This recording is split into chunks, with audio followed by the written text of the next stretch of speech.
Now, as far as this list goes, we'll start with the offensive-minded guys first and foremost, because I think that's where a lot of Jet fans' mind initially goes with, trying something new. We've had all these first-time defensive head coaches. We had the retread in Adam Gase, but he was fresh off of firing, so a little different than bringing back a head coach that had some time to think about what his issues were, his shortcomings from his previous regime. Matt Nagy, first and foremost, obviously offensive coordinator with the Chiefs, became the head coach of the Bears, drafted Mitch Trubisky, didn't really have a whole lot of success with Mitch Trubisky, and then now he's back with the Chiefs again.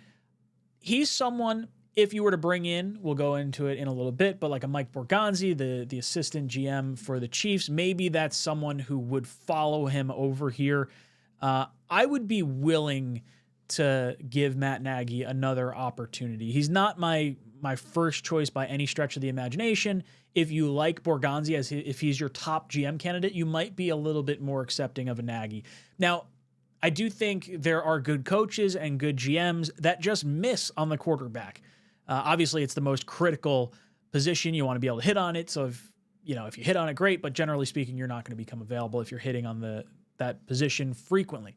So maybe you give a little bit of slack to Nagy, and maybe you think he overperformed with a Mitch Trubisky in his time in Chicago. I would not look to Matt Nagy as like the guy who helped develop Patrick Mahomes by any stretch of the imagination. Clearly, they had Eric Bieniemy over there for a long time. You had the kid from the Giants who's interviewing with the Bears, who's blanking right now. It's not Ken Dorsey. God, what the hell was his name? Came over from the Bills. Something with a K. You guys will throw it at me in the chat. I can't think of what his name is off the top of my head right now. He game planned for Patrick Mahomes' first game. I don't think he's going to get a head coaching role this time around, though. You got Joe Brady, offensive coordinator for the Bills. I really like Joe Brady as an option for the New York Jets. I did have him on my offensive coordinator list back when we hired Saleh initially. I thought that would have been a really nice direction to go. I like what his success he had in LSU with Jamar Chase and Justin Jefferson, the success he had with the Saints with Marquise Colston and those guys down there. I thought he got a lot of production out of that unit. And then going up to the Bills, you steal someone from a division rival. Clearly, Josh Allen's playing to an MVP caliber level. Whether that is, something that Josh Allen would have been attaining anyway is certainly up for debate. But I think when you look at the rest of the offense, you lose Stefon Diggs. It's supposed to be a year that they take a step back. In terms of the Bills overall, they wind up winning the division and they number 2 seed in the AFC and whatnot. I think you look at the running. Cook having some insane amount of touchdowns this year. I think he had the most touchdowns or second most touchdowns in the league from the running back position. That's something that I would totally be on board with. You look at how the Jets just were unable to get things consistently going in the running game. Breece Hall is a stud running back. Braylon Allen, I think, is a very good running back. I think Isaiah Davis is a very good running back. You can argue even better than Braylon Allen, too. Like, the Jets have a nice little stockpile of backs right now, and you might be able to get the most out of it with someone like Joe Brady, coming from an offense that you didn't think was going to be, like, overly successful this year outside of Josh Allen. Arthur Smith, obviously, he interviewed for the Jets role back when they hired Saleh. They had one interview with him, actually invited him back for a second interview, and then the Jets wound up hiring Saleh prior to that second interview being dished out. So there is a connection with Arthur Smith. You could see that come to fruition again. I don't particularly love Arthur Smith.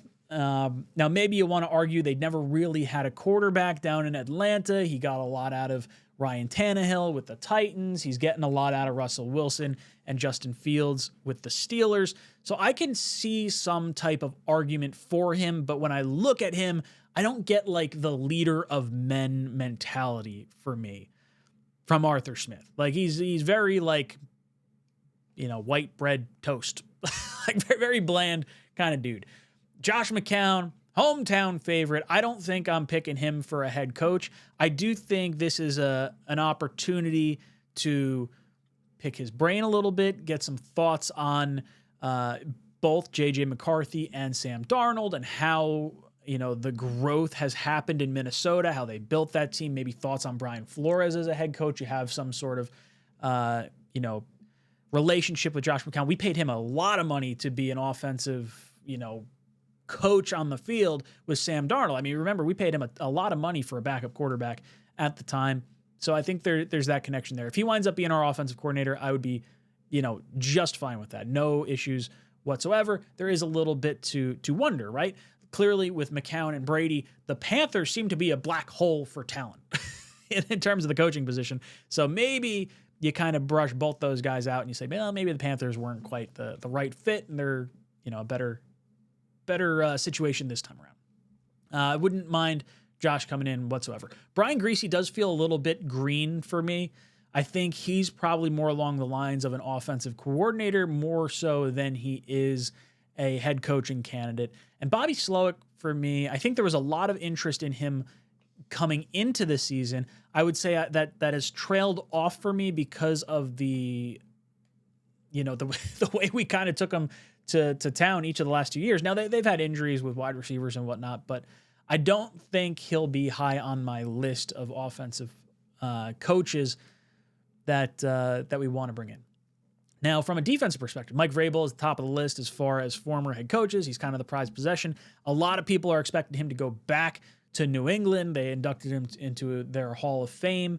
I think there's a lot to be said for the relationship that he had going through there and the respect he has for the Kraft family. So I could totally see that being the case. The one hurdle that might come into play would be if New England wants Ben Johnson first and Ben Johnson wants New England. If that's the case and Ben Johnson does go to New England, then I think it becomes very interesting with where Vrabel could end up, because I do think there's a good shot he could end up here with the Jets. But let's say he goes to the Patriots and he's not an option for us. Brian Flores would be the next former head coach that really, blinking red lights for me would be where I'd want to go. His teams were one of the least penalized teams when he was the Miami Dolphins head coach. That was one of the biggest issues with the Jets this entire season. We were the most penalized team in the NFL. And when you think about the three phases of a game, you think of the offense, the defense, the special teams.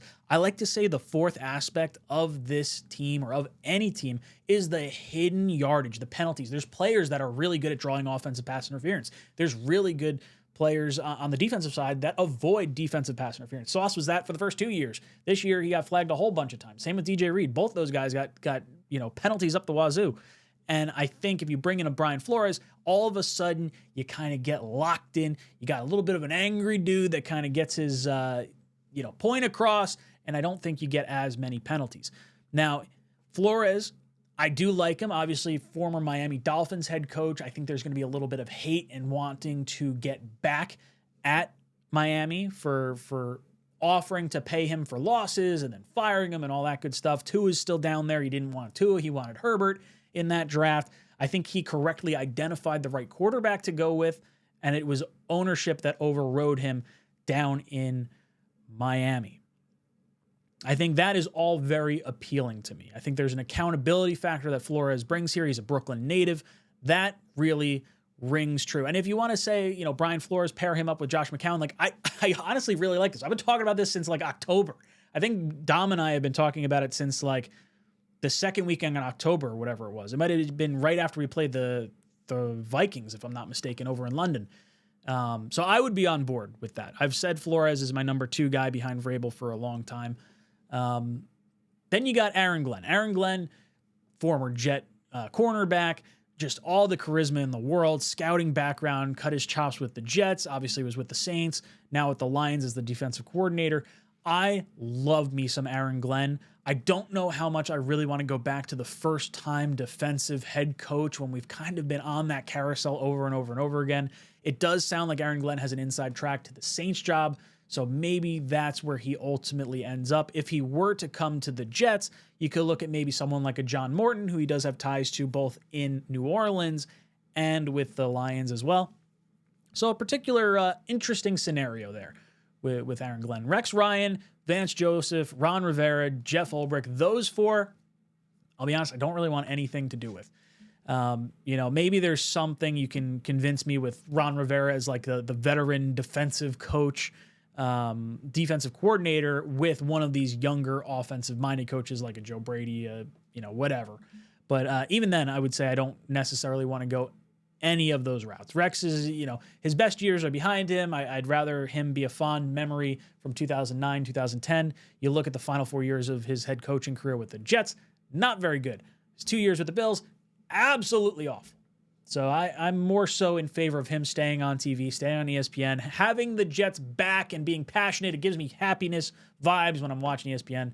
So that's kind of where I would prefer that to be. Some names that I don't like, some names that I like that are not currently on these lists. So obviously Ben Johnson, not interested in the Jet job. Jets weren't going to interview him because it's one of those, you're not breaking up with me, I'm breaking up with you sort of scenarios where if you don't ask that person out, maybe that doesn't quite work out because you never got to go out with them. But if we don't ask him to interview, he can't decline us. So that's, I think, where that sort of came from. The two names that I really like that I would love the Jets to look into, Liam Cohen, offensive coordinator for the Bucs, and Cliff Kingsbury, offensive coordinator for the Commanders. Now, there's two issues with both those guys. One, I just learned recently, Liam Cohen, there's a thought that maybe Todd Bowles decides to hang it up and just retire, be done. In that situation, I could totally see Liam Cohen being the inside guy for the Buccaneers down in Tampa, and he stays with all those guys. I could totally see that, but he's someone I would very much like the Jets to interview and try to go after if they can. And then Cliff Kingsbury, offensive coordinator for the Commanders. The issue with him is he's got, I think he's under contract with the Cardinals as a head coach till 2027. So if he takes a head coaching role, he needs to get over the $7.5 million he's currently getting paid by the Cardinals, or I don't think he double dips. I think he just offsets his contract. So realistically, he's going to want to sit down with the Commanders for a perfect situation that he wants to go to if he's going to leave, or an opportunity to get a particular quarterback that he likes. I think it's going to have to be an ideal situation, and I'm not sure the Jets are going to be in that mold right now. But those are two guys I would like to see the Jets bring in an interview and have some discussion with. Now, as far as the GM side of things goes, I've kind of color-coded my list based on preference. And it's not necessarily all in this exact order, but, good, not so much on the bottom. So, Borgonzi, assistant GM for the Chiefs, it just seems like they have been good for so long. I want to say he's been with the team for 16 years, so he's come up through the entire, not come up, but he's been there through the Andy Reid years and everything. Obviously, a lot of success, both with the Alex Smith era and with Patrick Mahomes as well. Mike Greenberg, not the ESPN analyst, but the Bucs assistant GM, is one that I very much like. Former, I shouldn't say former, but a Jet fan growing up from the area. That would be a really cool connection to bring him up this way. Thomas Dimitroff, former Falcons GM, drafted Matt Ryan, drafted Julio Jones, had a lot of success in an AFC South. An NFC South that was very tough at the time. You had the Panthers with Cam Newton. They wound up going to a Super Bowl. Atlanta gets to a Super Bowl, in their own regard with Shanahan and Quinn and all those guys. You got the Saints with Sean Payton and Drew Brees. That was a very tough division. He has a winning record. So as far as retreads go, I don't really mind that. Jim Nagy is an interesting one because of his connections. President of the Senior Bowl, to me, having the connections with all the different agents, all the different draft picks, I feel like I don't want the Jets to pay a crazy jet tax. So having a bunch of insight into seniors and coaches and agents and everyone that's tied into that community is something that I do very much like. Now, when we get into this next tier, Alex Halaby, I don't have a crazy ton of information on him, but he's got more of an analytical background more than a scouting background. So for me, I would just prefer a GM with that scouting background more than that. Louis Riddick, ESPN analyst, has kind of been out of the NFL front office thing for a while. He was the assistant general manager, if I have that title correct, with the Eagles back in the 2010 to 2012-ish era. He's talked a lot of shit about the Jets. I don't particularly want that in here. I want someone who wants to be a Jet, and I think he's just taking an interview because we're throwing an interview out there, and we're the only GM spot open. That's the other benefit to all this. Of all these guys interviewing, potentially, or being requested for interviews, there's only one job. One job. If they want to be a GM for next season, the Jets are kind of it. We sort of corner the market. Ryan Grigson, Vikings VP of Player Personnel. That's the one that I think a lot of fans are going to draw some connections with Brian Flores and Josh McCown because they're all with the Vikings right now. Grigson, famously the GM of the Indianapolis Colts, drafted Andrew Luck in the 2012 draft and then couldn't find him protection. Now, Andrew Luck wound up retiring 3 years after Grigson left the Colts. He left the Colts in 2016. He traded a first-round pick for Trent Richardson. Like, there's a lot of things to not like about Grigson. The one thing I will say, if the Jets were to go that route, at least the Jets have 4 of the 5 offensive linemen kind of figured out here. So if you could figure out the contracting and whatnot, maybe there's a little less stress on finding the offensive line side of things. Now, if he can't develop offensive linemen, which I do feel is more of a coaching thing than it is a GM thing, even though you have to identify good offensive linemen, maybe there's a little bit less concern over Grigson than there otherwise would be. But, for right now, he's going on my orange, not so high up on my list category. And then the bottom 3, you got John Robinson, former Titans GM. I don't particularly want to go that route. The only person from the Titans I really want to have in here is Mike Vrabel. Everyone else can go kick rocks. Ray Farmer, Rams executive, and Trey Brown, Bengals personnel executive. 2 guys that I would say I know the least amount on here, along with Alex Hallaby. But Ray Farmer spent time with the Chiefs before the Chiefs were good. He spent time with the Browns before the Browns were good. And then he's been with the Rams the last few years. Maybe he has something to do with the way the Rams have drafted in the later rounds. They haven't had a first-round pick until this past year. So maybe there's some kind of insight there. But I don't particularly love Ray Farmer as an option for the New York Jets. Trey Brown, I just think he's a little green. I don't ideally want to go with someone who's, the Bengals personnel executive when maybe he hasn't been assistant GM or hasn't been there long enough to kind of know the ins and outs. So these top 4 would be my preferred route to go along with the head coaches over here. And then maybe I should probably mark some of these down in green, or at least put them in order that I would prefer them. Because right now it seems like I want Matt Nagy first, and that's not really my preference.